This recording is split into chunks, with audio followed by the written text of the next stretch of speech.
Hello student, welcome to Pandey education point. आज हम discuss करने वाले हैं mechanism of urine formation. Urine का फॉर्मेशन किडनी के नेफ्रॉन में कंप्लीट होता है। एक किडनी के अंदर 1 मिलियन नेफ्रॉन प्रेजेंट होते हैं और उसी नेफ्रॉन के अंदर यूरिन का फॉर्मेशन होता है। यूरिन का फॉर्मेशन 3 स्टेप्स में कंप्लीट होता है। सबसे पहला स्टेप ग्लोमुलर फिल्ट्रेशन या फिर इसको हम अल्ट्रा फिल्ट्रेशन भी बोलते हैं, ट्यूबुलर रीअब्जॉर्प्शन एंड सिक्रीशन, और इस तरीके से नेफ्रॉन में यूरिन का फॉर्मेशन होगा। इससे पहले पार्ट में नेफ्रॉन के सारे स्ट्रक्चर्स मैं आपको बता चुकी थी। बोवेंस कैप्सूल होता है, ग्लोमेरुलस होता है, प्रोक्सिमल कन्वर्टेड ट्यूब्यूल्स होते हैं, loop of Henle, descending limb and collecting tubules, और इस तरीके से यूरिन का फॉर्मेशन की प्रोसेस कंप्लीट होती है। तो सबसे पहले हम ग्लोमुलर फिल्ट्रेशन पढ़ेंगे। इस ग्लोमुलर को फिल्ट्रेशन को पढ़ने से पहले हम थोड़ा सा डायग्राम देख लेंगे नेफ्रॉन का कि कहाँ पे ग्लोमुलर फिल्ट्रेशन की प्रोसेस कंप्लीट हो रही है।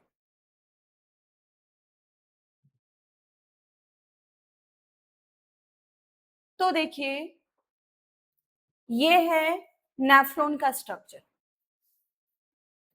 इस नेफ्रॉन के स्ट्रक्चर में ये जो ब्रांच ऑफ रेनल आर्टरी है, ब्रांच ऑफ रेनल आर्टरी से ब्लड फिल्टर होने के लिए आ रहा है, एंटर कर रहा है।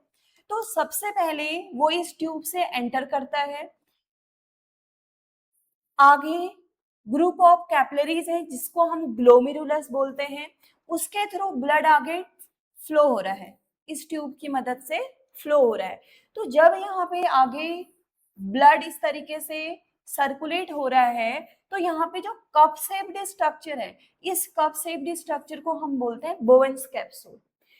इस बोवेंस कैप्सूल के बेसमेंट मेम्ब्रेन में एक स्पेशल टाइप की सेल प्रेजेंट होती है जिसको हम बोलते हैं पोडोसाइट सेल। इन्हीं पोडोसाइट सेल्स में ब्लड का फिल्ट्रेशन होगा या फिर अल्ट्रा फिल्ट्रेशन होगा।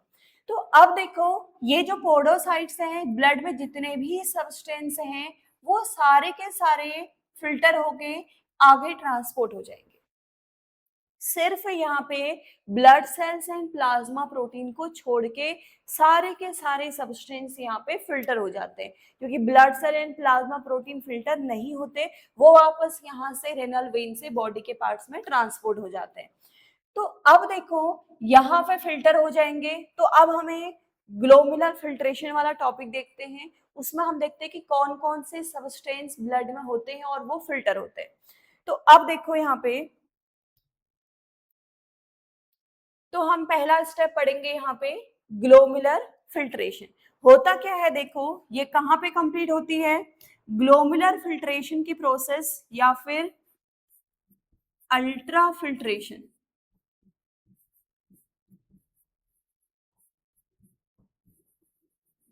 ग्लोमुलर फिल्ट्रेशन या फिर अल्ट्रा फिल्ट्रेशन की प्रोसेस में क्या होगा, 99% वाटर फिल्टर होता है,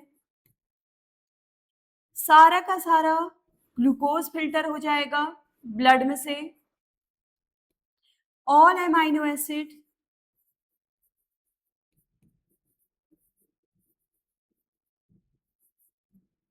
फैटी एसिड,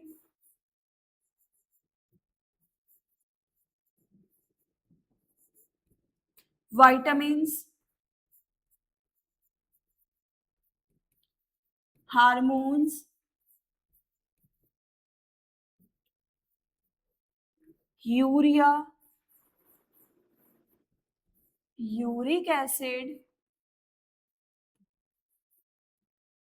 एंड टॉक्सिन्स या फिर अदर वेस्ट प्रोडक्ट। मतलब ब्लड में जितना भी कंपोनेंट है, जितने भी सब्सटेंस हैं, वो सारे के सारे फिल्टर हो जाएंगे। सिर्फ blood cell and plasma protein filter नहीं होंगे। तो इस तरीके से अल्ट्रा फिल्ट्रेशन की प्रोसेस कंप्लीट होती है। यहाँ पे आप देखो क्या लिखा है, it is the primary step of urine formation. सबसे फर्स्ट स्टेप होती है और कहाँ कंप्लीट होती है, बोवेंस कैप्सूल एंड ग्लोमेरुलस में, अभी मैंने आपको बताया। In this process the excess fluid and waste product from the kidney are filtered out of the blood into the urine collection tubes to the of the kidney. तो यहाँ से filter हो रहे हैं जितने भी कंपोनेंट है, इसमें यूजफुल सब्सटेंस भी है और वेस्ट प्रोडक्ट भी है. अब देखो क्या होगा, the amount of filtrate produced by the kidney every minute is known as the glomerular filtration rate. होता क्या है, ग्लोमेरुलस में वन डे में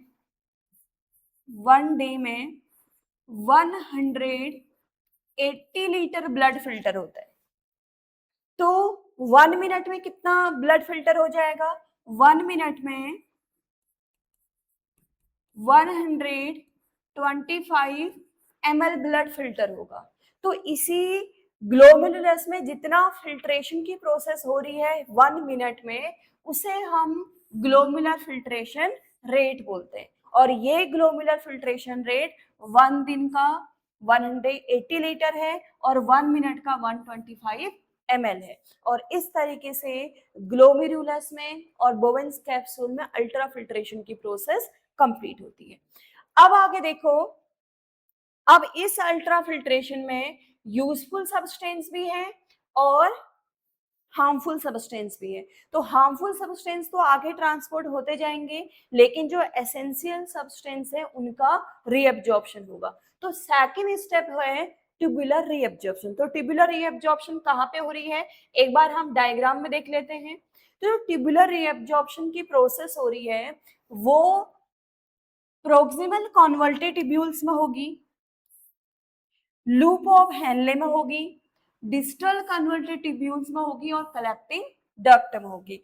इस तरीके से ये सारे के सारे पार्ट इन दोनों को छोड़ के, मतलब बोवेन्स कैप्सूल एंड ग्लोमेरुलस को छोड़ के सबके पार्ट्स में नेफ्रॉन के रीअब्जॉर्प्शन की प्रोसेस होती है. और साथ में जो भी सब्सटेंस की रिक्वायरमेंट नहीं होगी या फिर जो भी पार्ट जिस चीज के लिए परमेबल नहीं होगा वो आगे ट्रांसपोर्ट होते जाएंगे या फिर वहां से रिमूव होते जाएंगे, ताकि वो यूरिन में जाए और वेस्ट प्रोडक्ट ताकि उस वहां से रिमूव हो पाए. तो अब देखो, हमें पढ़ना है ट्यूबुलर रीअब्जॉर्प्शन की प्रोसेस. तो देखो ट्यूबुलर रीअब्जॉर्प्शन कहाँ कहाँ पे होता है.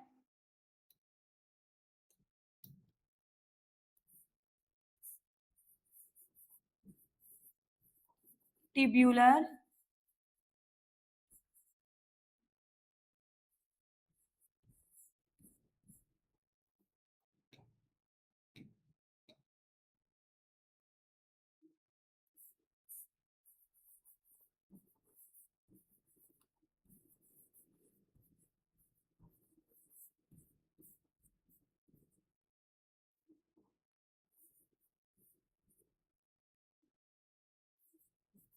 Tubular reabsorption.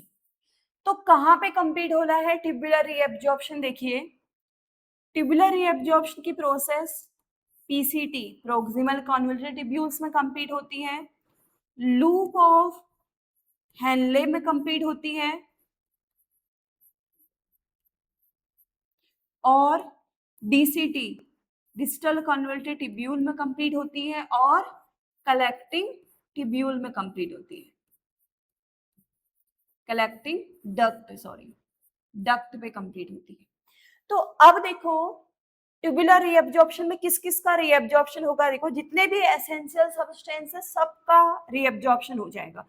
तो अगर रीअब्जॉर्प्शन की प्रोसेस में हम देखें तो 96% इसमें वाटर रीअब्सॉर्ब हो जाता है, जितना भी ग्लूकोज है सारा का सारा रीअब्सॉर्ब हो जाएगा, ऑल ग्लूकोज, क्योंकि ग्लूकोज की रिक्वायरमेंट हमारी बॉडी को होती है, all amino acids,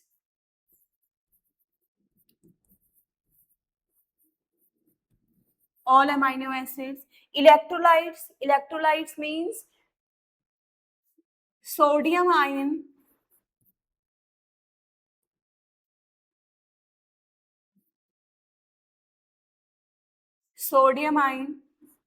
potassium ion, chloride ions और कैल्शियम. ये सब इलेक्ट्रोलाइट्स हैं, ये रीअब्सॉर्ब हो जाएंगे ताकि बॉडी में फ्लूइड एंड पीएच वैल्यू और आयंस का बैलेंस बना रहे. और साथ में देखो सॉल्ट रीएब्जॉर्ब हो जाएगा, वाइटामिन जितने भी एसेंशियल वाइटामिन है सारे के सारे रीएब्जॉर्ब हो जाएंगे, और इस तरीके से जितने भी एसेंशियल सब्सटेंस हैं वो सारे के सारे यहाँ पे रीएब्जॉर्ब हो जाएंगे।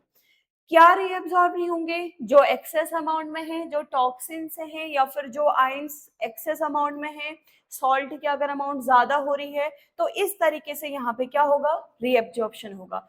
और साथ में देखो यहाँ पे बाइकार्बोनेट का रीएब्जॉर्प्शन भी होता है, और इस तरीके से जितने भी एसेंशियल सब्सटेंस हैं उनका रीअब्जॉर्प्शन होगा। तो यहाँ पे पॉइंट क्या लिखे हैं देखो, it is the absorption of ions and molecule such as sodium ions, glucose, amino acids, water and etcetera, ये सारे के सारे एब्जॉर्ब हो रहे हैं। Water involve passive absorption. अब ये पैसिव एब्जॉर्प्शन क्या है? वाटर को एब्जॉर्व करने के लिए कोई एनर्जी की रिक्वायरमेंट नहीं होती है, तो इसको हम बोलते हैं पैसिव एब्जॉर्प्शन। दूसरी तरफ glucose, sodium ions and amino acids, इनको इनके रीएब्जॉर्प्शन में एनर्जी की रिक्वायरमेंट होती है, एटीपी की रिक्वायरमेंट होती है, तो ऐसे टाइप के प्रोसेस को हम बोलते हैं एक्टिव प्रोसेस। और इस तरीके से एक्टिव एंड पैसिव प्रोसेस से ये सारे एसेंशियल सब्सटेंस एब्जॉर्ब हो जाएंगे, वापस बॉडी में ट्रांसपोर्ट हो जाएंगे, और जो जो वेस्ट सब्सटेंस है या फिर एक्सेस अमाउंट में है वो सारे के सारे आगे लूप ऑफ हेनले में ट्रांसपोर्ट जाएंगे, क्योंकि प्रोक्सिमल कॉन्वोल्यूट ट्यूब्यूल्स के बाद आगे लूप ऑफ हेनले आता है। इस तरीके से ये सारे पार्ट्स का हमने अभी रीएब्जॉर्प्शन देख रखा है।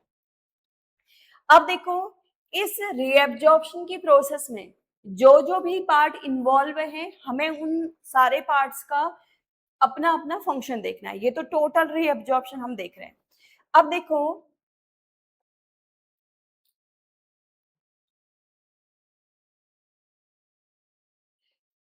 तो इस रीअब्जॉर्प्शन की प्रोसेस में सबसे पहले फंक्शन कहां से होता है? इस प्रोक्सिमल कन्वोल्टेड ट्यूब्यूल से होगा। Proximal convoluted tubules, proximal कन्वोल्टेड tubule में किस चीज का एब्जॉर्प्शन होता है? वाटर का एब्जॉर्प्शन होता है, ions, sodium ion, potassium ion, chloride ions और कैल्शियम आयंस का एब्जॉर्प्शन होता है, ताकि ब्लड में आयंस का बैलेंस बना रहे। और दूसरा, ऐसे आयंस जो एक्सेस अमाउंट में है वो रिमूव हो जाएंगे यहाँ से, और साथ में न्यूट्रिएंट्स, जैसे nutrients like glucose, amino acids, ये सारे के सारे एब्जॉर्ब हो जाएंगे पीसीटी में या प्रोक्सिमल कन्वोल्टेड ट्यूब्यूल्स में। They remove toxins and help in the maintaining of the ionic balance and pH of the body fluids. और क्या करता है देखो, आयनिक बैलेंस बनाए रखने के लिए ये सोडियम, ये hydrogen ions, potassium ions, ammonia जैसे आयन जो टॉक्सिक आयंस हैं उनको रिमूव करते हैं ताकि आयंस का बैलेंस बना रहे। और साथ में देखो पीएच वैल्यू को मेंटेन करने के लिए क्या करेगा, पीसीटी में बाइकार्बोनेट का एब्जॉर्प्शन होता है जिसकी वजह से इस ब्लड का पीएच वैल्यू मेंटेन रहता है। और इस तरीके से क्या होंगे, यहाँ पे लिखा भी है, सिक्रीट क्या करेंगे, potassium ions, hydrogen ions, ammonia को फिल्ट्रेट में ट्रांसपोर्ट करेंगे ताकि आयंस का बैलेंस बना रहे। दूसरा पॉइंट बाइकार्बोनेट वाला भी लिखा है, and reabsorbing bicarbonate from the filtrate, ताकि क्या हो पाए, ताकि पीएच वैल्यू ब्लड की मेंटेन रहे। इस तरीके से प्रोक्सिमल कन्वोल्टेड ट्यूब्यूल्स रीअब्जॉर्प्शन और सिक्रीशन की प्रोसेस में हेल्प करते हैं। तो अब यहाँ पे देखो थर्ड स्टेप होता है सिक्रीशन, तो उसमें ये वाले पॉइंट्स भी हैं। अभी हम सिर्फ रीअब्जॉर्प्शन अगर देखें तो जिन जिन सब्सटेंस का रीअब्जॉर्प्शन हो रहा है वो हम देख रहे हैं प्रोक्सिमल कन्वोल्टेड ट्यूब्यूल्स में, और जो वेस्ट प्रोडक्ट होते हैं वो यहाँ से आगे रिमूव हो जाएंगे। नेक्स्ट पार्ट देखो, लूप ऑफ हेनले किस तरीके से रीअब्जॉर्प्शन की प्रोसेस कंप्लीट करता है। लूप ऑफ हेनले के दो पार्ट होते हैं, descending limb and ascending limb. यहाँ पे जो डिसेंडिंग लिम्ब है वो क्या कर रहा है, जो डिसेंडिंग लिम्ब है वो वाटर के लिए परमेबल होता है। मीन्स क्या करेगा, डिसेंडिंग लिम्ब जो भी फिल्ट्रेट नीचे की तरफ जा रहा है, जो आप पीसीटी एब्जॉर्ब नहीं करी थी, वो फिल्ट्रेट में से वाटर को एब्जॉर्ब करेगा, ताकि वाटर को वो वापस बॉडी के पार्ट्स में ट्रांसपोर्ट करे, वो वाटर यूरिन में ना जाए। अब यहाँ पे सिर्फ वाटर का एब्जॉर्प्शन ही क्यों हो रहा है, क्योंकि लूप ऑफ हेनले का जो डिसेंडिंग लिम्ब है वो सिर्फ वाटर के लिए परमेबल होता है, लेकिन आइंस के लिए परमेबल नहीं होता है। यहाँ पे कोई इलेक्ट्रोलाइट्स का एब्जॉर्प्शन नहीं होगा। लेकिन जो इसका असेंडिंग लिम्ब है वहां पे वाटर एब्जॉर्ब नहीं होगा। क्यों? क्योंकि वो वाटर के लिए इम्परमेबल होता है बट आइंस के लिए परमेबल होता है। तो यहाँ पे सिर्फ electrolytes means sodium ions, chloride ions, potassium ions, calcium ions, इन आइंस का एब्जॉर्प्शन करेगा और एब्जॉर्प्शन करके पास वापस बॉडी के पार्ट्स में ट्रांसपोर्ट कर देगा। ये सब्सटेंस भी वहां आगे ट्रांसपोर्ट नहीं होंगे। तो अब देखो, द फिल्ट्रेट गेट्स डाइल्यूटेड। तो यहाँ पे वाटर के लिए परमेबल नहीं हो रहा है, आइंस के लिए परमेबल हो रहा है। तो इसलिए यहाँ पे क्या हो रहा है, जो फिल्ट्रेट है वो डाइल्यूट हो जाएगा। क्यों? क्योंकि इलेक्ट्रोलाइट्स क्या हो रहे हैं, यहाँ पे एब्जॉर्ब हो रहे हैं फिल्ट्रेट में से। नेक्स्ट देखो, distal converted tubules. Distal converted tubules में क्या करता है, देखो अब इसको थोड़ा सा हम डायग्राम से समझेंगे। डिस्टल कन्वर्टेड ट्यूब्यूल वाला पार्ट डायग्राम समझेंगे। ये है डिस्टल कन्वर्टेड ट्यूब्यूल्स। यहाँ पे क्या होता है, पिट्यूटरी ग्लैंड के पोस्टीरियर पार्ट से एक हार्मोन रिलीज होता है जिसे हम बोलते हैं एडीएच हार्मोन।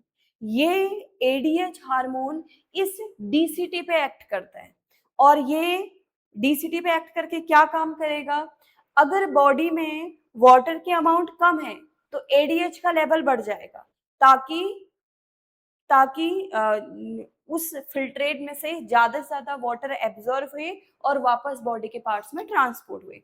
अगर बॉडी में वाटर की एक्सेस अमाउंट है तो एडीएच का लेवल कम हो जाएगा, तो इस फिल्ट्रेट में से ज्यादा वाटर एब्जॉर्ब नहीं होगा, क्योंकि हमारी बॉडी में सफिशिएंट या एक्सेस अमाउंट हो रही है वाटर की, तो जो वाटर है वो आगे फिल्ट्रेट में यूरिन में ट्रांसपोर्ट हो जाएगा यूरिन के फॉर्म में। तो एडीए यहाँ पे डीसीटी पे ADH hormone, anti diuretic hormone, ये फंक्शन करता है। और साथ में डीसीटी में यहाँ पे NaCl का एब्जॉर्प्शन होता है। तो इसी पॉइंट्स को हम वहां पे देख लेते हैं।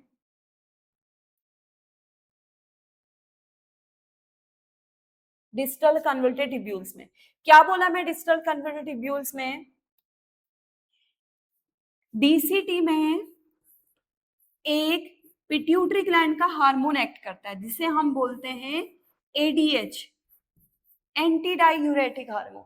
ये एक्ट करके इसका मेन काम होता है एब्जॉर्प्शन ऑफ वाटर, ताकि यूरिन में कम से कम पानी जाए, ये काम करेगा। अगर देखो क्या होगा, इफ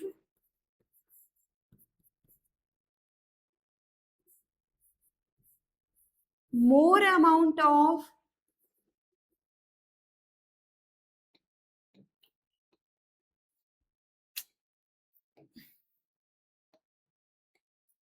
अगर देखो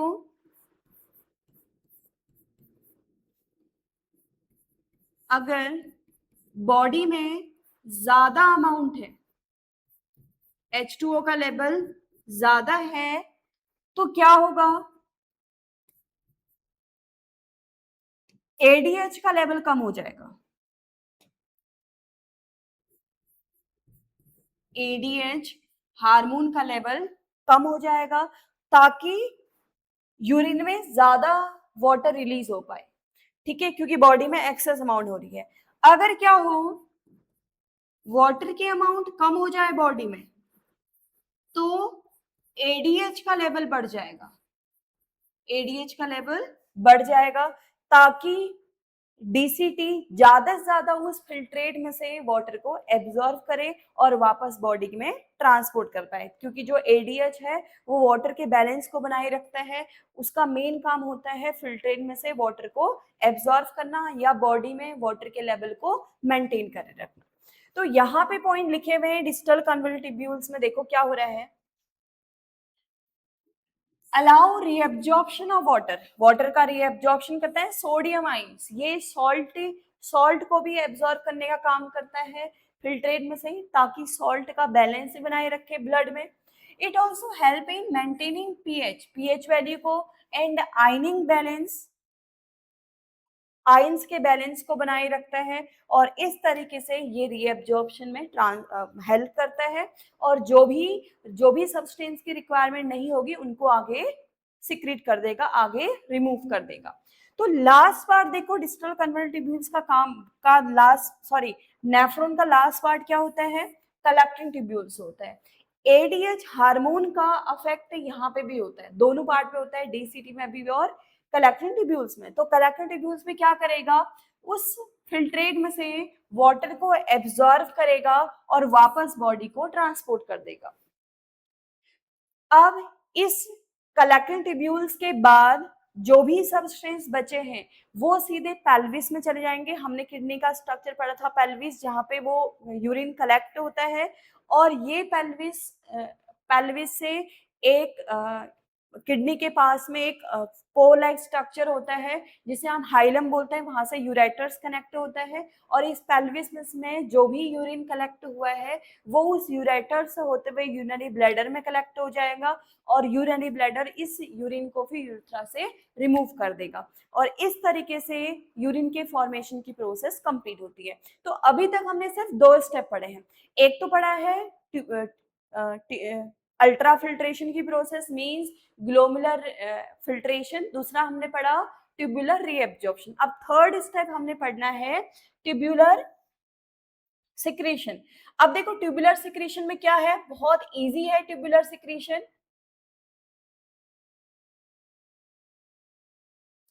ट्यूबुलर सिक्रीशन की लास्ट स्टेप है। तो हमने क्या पढ़ा कि जो भी यूजफुल सब्सटेंस है वो हर एक नेफ्रॉन का पार्ट एब्जॉर्ब कर रहा है, चाहे वो पीसीटी है, चाहे वो लूप ऑफ हेनले का असेंडिंग और डिसेंडिंग लिम्ब है, या फिर डिस्टल कन्वोल्यूटिब्यूल है, या फिर वो कलेक्टिंग डक्ट है, सभी एसेंशियल सब्सटेंस को एब्जॉर्ब करते हैं। अब जो हार्मफुल सब्सटेंस हैं, टॉक्सिन्स हैं, वेस्ट प्रोडक्ट हैं, ऐसे आयंस जो बॉडी के आयनिंग बैलेंस को डिस्टर्ब करेंगे वो आयंस हैं, या फिर जो पीएच वैल्यू को डिस्टर्ब कर रहे हैं वो सब्सटेंस हैं। अब उनका क्या होगा, वो सारे के सारे सब्सटेंस डिफरेंट बॉडी के इन नेफ्रॉन के पार्ट से रिमूव कर दिए जाएंगे।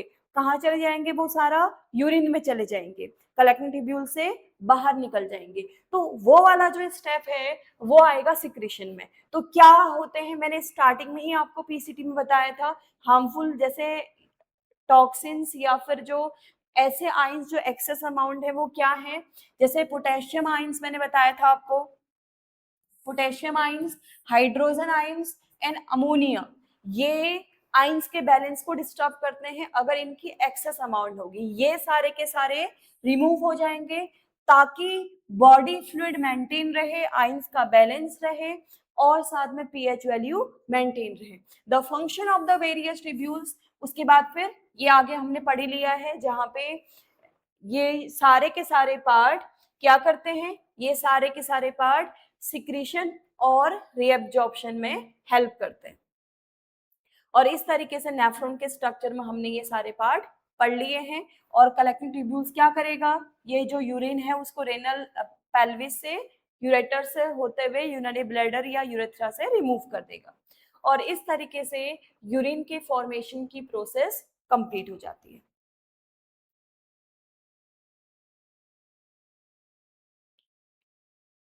अब देखिए हम यहाँ पे पढ़ रहे हैं हीमोडायलिसिस। हीमोडायलिसिस क्या होती है, देखो अगर कोई भी पर्सन है उसकी किडनी सही तरीके से फंक्शन नहीं करेगी तो क्या होगा, किडनी के अंदर जो नेफ्रॉन है उसमें ब्लड का फिल्ट्रेशन नहीं हो पाएगा।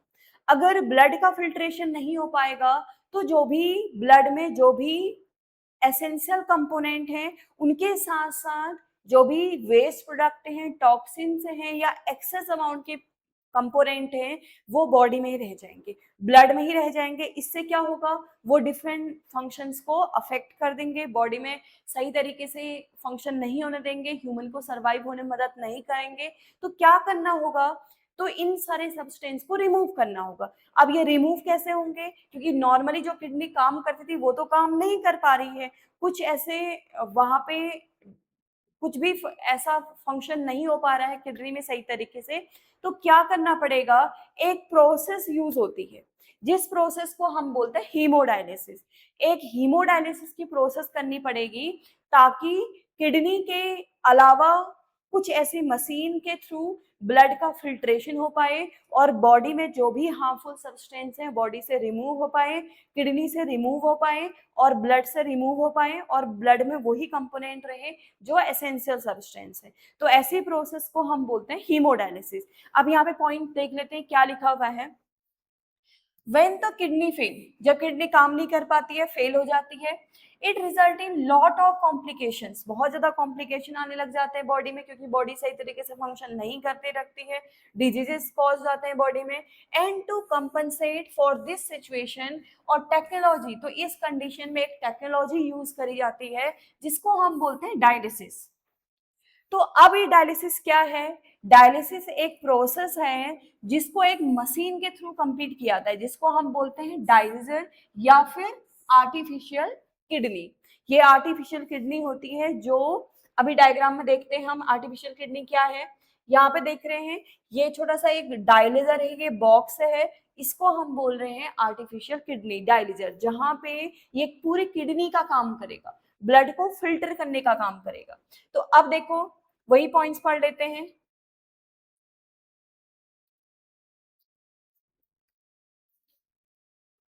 तो देखो, this is remove excess water, ये क्या करेगा, पूरा किडनी का जैसा काम करेगा, वाटर को, एक्सेस वाटर को रिमूव करेगा, एक्सेस सॉल्ट को रिमूव करेगा, बॉडी में आइंस का बैलेंस बनाए रखेगा, जो भी हार्मफुल आइंस हैं जैसे H positive ions, K positive ions, ammonia, toxins या फिर ड्रग्स, केमिकल्स, इन सारे सब्सटेंस को ये रिमूव करने का काम करेगा। और देखो, electrolyte in the body and remove waste product of the metabolism, और डिफरेंट एक्टिविटीज में जो भी वेस्ट प्रोडक्ट बन रहे हैं उनको बॉडी से रिमूव करने का काम करेगा। तो अब देखो क्या होता है, ये जो डायलिसिस या फिर आर्टिफिशियल किडनी है, ये क्या है, देखो, blood from the body is removed and flow through the series of tubes made up of semi permeable membrane। ये जो मैंने आपको डायलिजर वाला बॉक्स दिखाया, इसमें बॉडी से ब्लड को ट्रांसपोर्ट कर दिया जाता है और इस मशीन के अंदर क्या है, सेमी परमेबल मेम्ब्रेन होती है जहां पे ब्लड का फिल्ट्रेशन होता है। और क्या होगा इस फिल्ट्रेशन से, इस फिल्ट्रेशन से होगा कि जो भी एसेंशियल सब्सटेंस हैं वो तो फिल्टर नहीं होंगे, लेकिन जो वेस्ट सब्सटेंस हैं, हार्मफुल सब्सटेंस हैं, वो सारे के सारे फिल्टर होके बॉडी से बाहर रिमूव हो जाएंगे। तो ये मशीन एक फ्लूइड की मदद से चलती है। तो यहाँ पे देखो क्या लिखा है, और dialysate flow on the other side of the membrane which drawn impurities through the membrane। तो क्या होता है, देखो, एक डायलिसिस टाइप का एक फ्लूइड होता है जो इस आर्टिफिशियल किडनी या फिर इस डायलिजर मशीन में डाला जाता है, जिसकी मदद से इस ब्लड का फिल्ट्रेशन होता है और इम्प्योरिटीज यहाँ से रिमूव होते हैं इस सेमी परमेबल मेम्ब्रेन से। और इस तरीके से ये एक किडनी की तरह, एक नेफ्रॉन की तरह काम करता है, जो भी वेस्ट सब्सटेंस होते हैं ब्लड में, जो भी हार्मफुल सब्सटेंस होते हैं उनको रिमूव कर देता है ब्लड को फिल्टर करके, और जो भी एसेंशियल सब्सटेंस होते हैं उनको फिल्टर नहीं करता, उनको रिमूव नहीं करता, बल्कि वो वापस बॉडी में वापस आ जाते हैं। तो यहाँ पे डायग्राम दिखा रखा है, देखो डायग्राम को भी थोड़ा समझ लेते हैं। ये एक डायग्राम है, ये एक पर्सन है जिसकी किडनी खराब हो चुकी है, जो सही तरीके से ब्लड का फिल्ट्रेशन नहीं कर रही है। तो क्या करेंगे, इसके हैंड से एक ट्यूब की मदद से ब्लड को ट्रांसपोर्ट कर दिया जाएगा इस मशीन में, जिस मशीन को हम बोलते हैं डायलिजर। ये डायलिसिस मशीन में सेमी परमेबल मेम्ब्रेन होती है जो फिल्ट्रेशन का काम करेगी। अब देखो क्या होगा, यहाँ पे एक फ्रेश डाइल्यूटेड सॉल्यूशन है, एक फ्लूइड है जो एंटर होते जा रहा है इस मशीन में, ताकि जिसकी मदद से यहाँ पे फिल्ट्रेशन हो पाए। दूसरा यहाँ पे एक बॉक्स रखा गया है जो यूज हो गया है डाइलिसेट, ये इस मशीन के थ्रू आगे इस बॉक्स में ट्रांसपोर्ट हो जाएगा, इस रिमूव हो जाएगा, ताकि उस सॉल्यूशन के साथ वो इम्प्योरिटीज, वो वेस्ट सब्सटेंस, वो एक्सेस सब्सटेंस, वो टॉक्सिन्स यहाँ पे आ पाए। तो अब इसके अंदर जो भी ब्लड होगा वो सारा का सारा प्यूरिफाइड ब्लड होगा या फिर एसेंशियल सब्सटेंस होंगे। तो वो सारे के सारे सब्सटेंस वापस इस ट्यूब की मदद से इस बॉडी में ट्रांसपोर्ट हो जाएंगे। और इस तरीके से ये हफ्ते में 2 से 3 बार होने वाली प्रोसेस होती है। और ये हीमोडायलिसिस की प्रोसेस 4 से 5 घंटे की प्रोसेस होती है, जहाँ पे पूरी बॉडी का ब्लड को फिल्टर करा जाता है इसी प्रोसेस की मदद से, इसी सॉल्यूशन की मदद से, और इस तरीके से ब्लड को प्यूरिफिकेशन करने में हेल्प करता है। तो इसे हम बोलते हैं आर्टिफिशियल किडनी या फिर हीमोडायलिसिस प्रोसेस। अब आगे देखो, ह्यूमन के यूरिन फॉर्मेशन और हीमोडायलिसिस कंप्लीट हो गया है। अब हम पढ़ते हैं एक्सक्रीशन इन प्लांट्स। देखो होता क्या है, प्लांट भी लिविंग ऑर्गेनिज्म है, इनकी बॉडी में बहुत सारी मेटाबॉलिक एक्टिविटीज होती है। तो उन मेटाबॉलिक एक्टिविटीज करते टाइम पे इनकी बॉडी में भी वेस्ट प्रोडक्ट बनते हैं।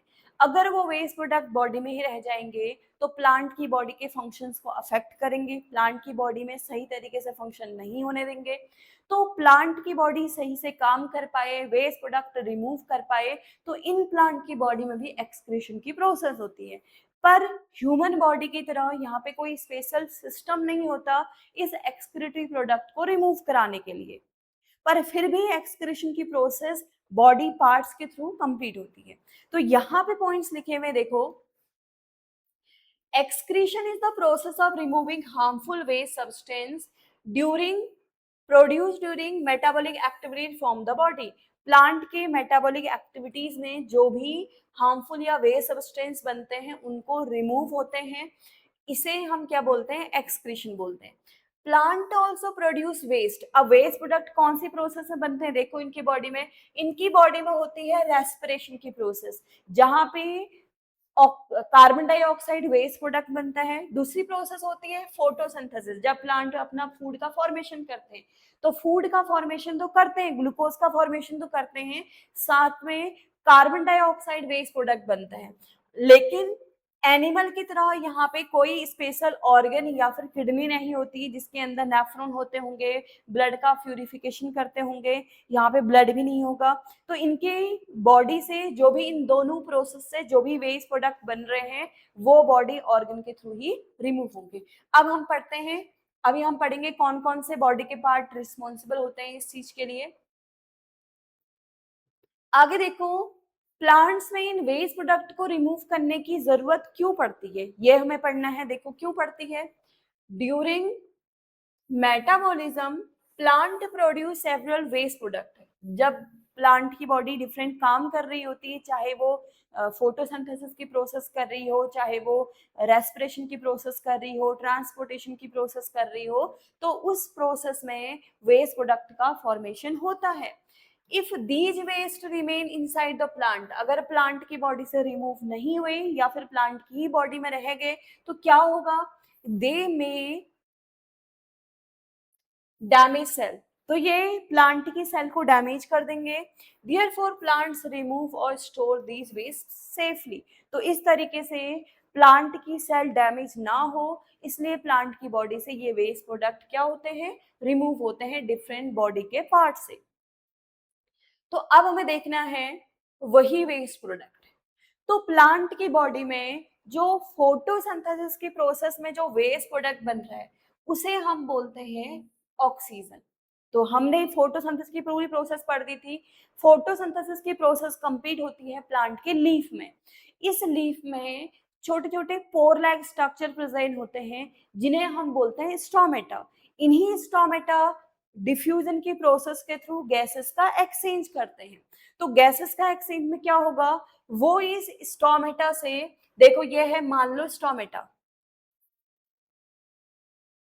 स्टोमेटा ऐसे बीन शेप्ड सेल से बने होते हैं।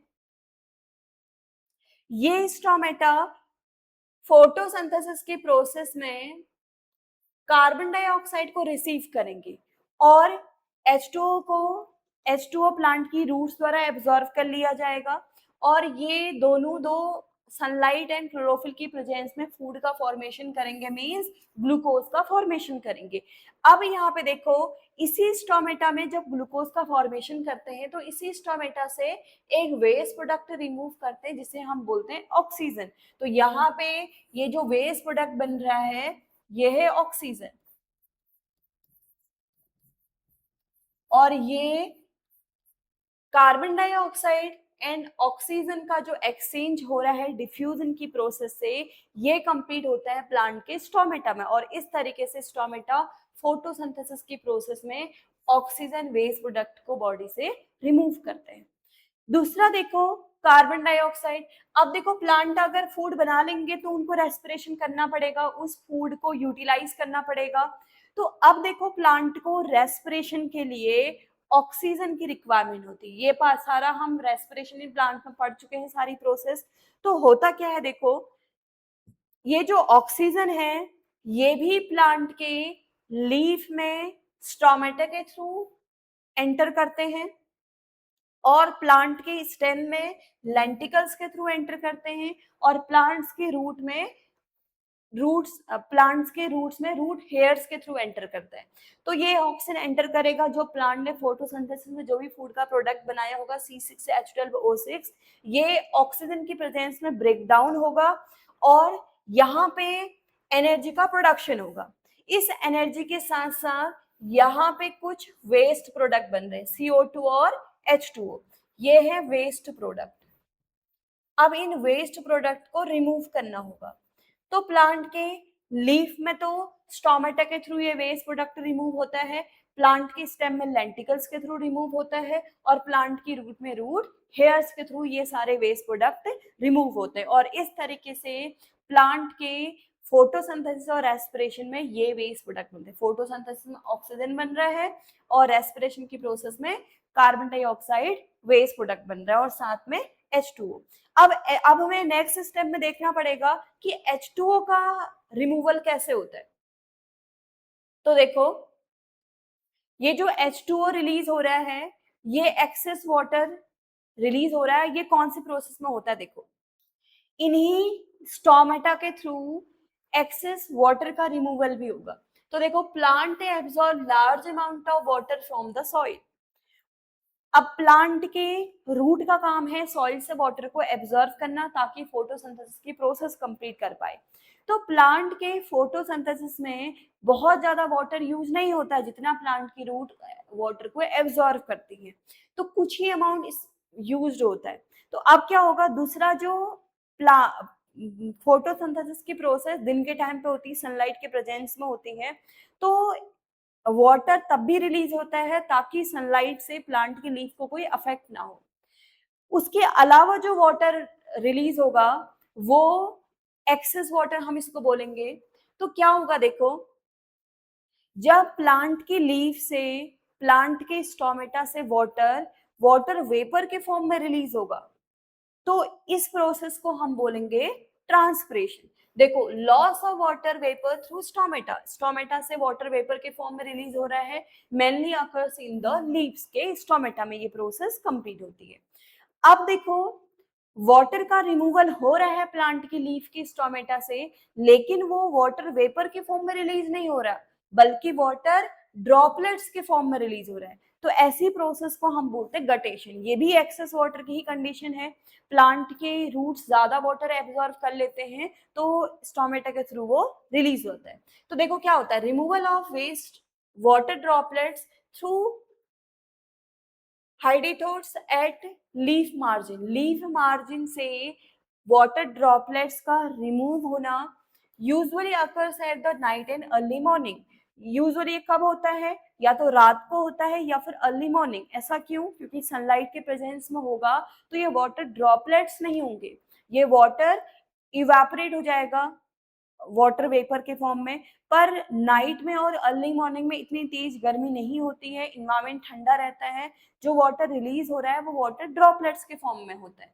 अगर वाटर वेपर के फॉर्म में रिलीज हो रहा है तो इसे हम ट्रांसपिरेशन बोलेंगे, अगर वाटर ड्रॉपलेट्स के फॉर्म में रिलीज हो रहा है तो इस प्रोसेस को हम गटेशन बोलेंगे। और इस तरीके से प्लांट में ये डिफरेंट वेस्ट प्रोडक्ट है, ऑक्सीजन फोटोसिंथेसिस की प्रोसेस में, कार्बन डाइऑक्साइड रेस्पिरेशन की प्रोसेस में, और एक्सेस वाटर ट्रांसपिरेशन की प्रोसेस में रिमूव होते हैं।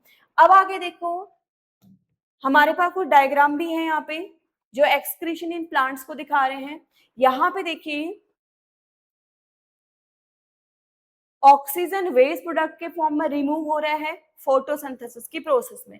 अब यहाँ पे डायग्राम में देखो, ये लीफ है, लीफ के ऊपर वाटर ड्रॉपलेट्स के फॉर्म में रिलीज हो रहे हैं। तो यहाँ पे जो एक्सेस वाटर है वो प्लांट की लीफ के थ्रू रिलीज हो रहे हैं, लेकिन यहाँ पे वाटर ड्रॉपलेट्स के फॉर्म में है।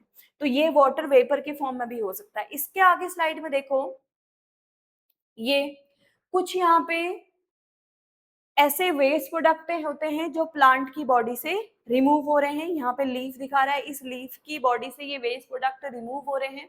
उसके बाद देखो यहाँ पे प्लांट के स्टेम्स में गम्स एंड रेजिन, ये भी एक टाइप का वेस्ट प्रोडक्ट होता है जो प्लांट की बॉडी से स्टेम से रिमूव हो रहे हैं। और इस तरीके से प्लांट की बॉडी में एक्सक्रीशन की प्रोसेस होती है, waste product different different body के पार्ट से रिमूव होता है और प्लांट की बॉडी में फंक्शंस सही तरीके से कंप्लीट होते हैं।